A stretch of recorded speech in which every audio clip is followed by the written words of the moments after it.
I'm a huge fan of the Arcade Archives series, and they have released some absolute top-notch classic shmups over the years, as well as some more obscure ones for the fans to discover. I personally have found that the releases over the last few months have been a bit lackluster, and I've been craving a new arcade shmup to sink my teeth into for what seems like ages now. Well, they've just released the 1991 horizontal shooter Strato Fighter from Tecmo.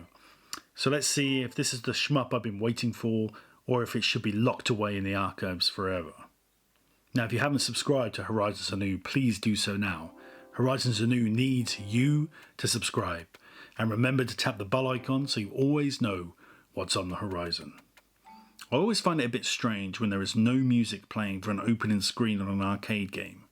I mean, I'm no marketing expert, but I'm pretty sure complete silence is not the best way to lure people in to play an arcade game. Anyway, as soon as you press start, things pick up a bit.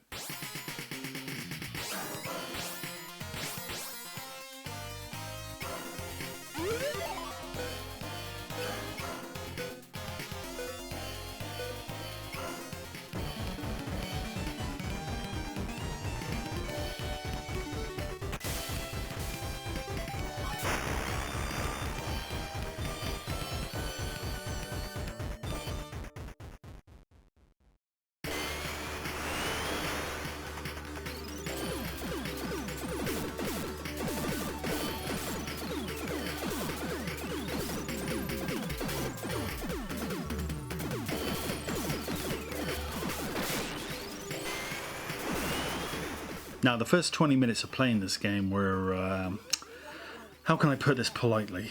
It tore me a new asshole, essentially. And honestly, for a lot of it, I was just using credit after credit, staring at the screen, asking myself, how on God's green earth can I get through this mass of enemy shit all over the screen? I mean, it was just wave after wave, pumping out projectiles all over the place.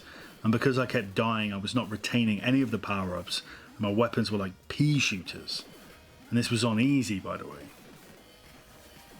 After a while, I restarted the game and decided to go in fresh and start over. And boy, what a different experience.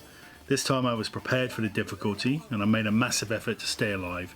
And as I got more and more power-ups, suddenly the game opened up, and I felt like I could just barely keep up with what the game was throwing at me. So it is a hard game, or I'm just really shit at it. But either way, the key is getting power-ups, which not only take the form of different and increasingly powerful weapons, but also this little mecha that come to your aid and help you fend off enemies with a variety of additional power-ups meant solely for them.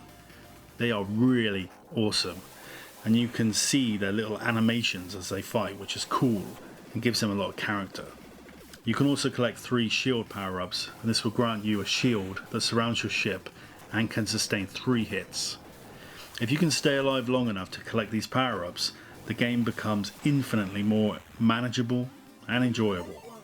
I will say that the boss fights are pretty fair and enjoyable and provide a suitable level of epicness to keep things interesting. I really like the graphics on this one, and it's definitely not the worst looking shmup to play, but neither is it the best. Backgrounds are decent, if a bit bland and typical for this genre. I love the explosion effects and the weapon effects, and they give you a great sense of destructive power. Like I said, the little mechas look really cool, and I love the design of the ship. One other thing that stood out for me was the screen at the end of each stage, which shows a cool animation of your ship with the debris of the last boss you just beat in the background. And if you finish the stage with a mecha, the animation at the end includes a mecha as well, which looks kind of cool. Unfortunately, the music is a bit forgettable overall and has none of the kick-ass tunes you'd expect from a game like this, but the sound effects are fantastic and really add to the atmosphere. I think I would definitely recommend this one, especially if you've never had any exposure to it before. It's not perfect, and in many ways it has nothing too out of the ordinary for a shmup, but I think there is enough good stuff and enough uniqueness to the game to make it worthwhile.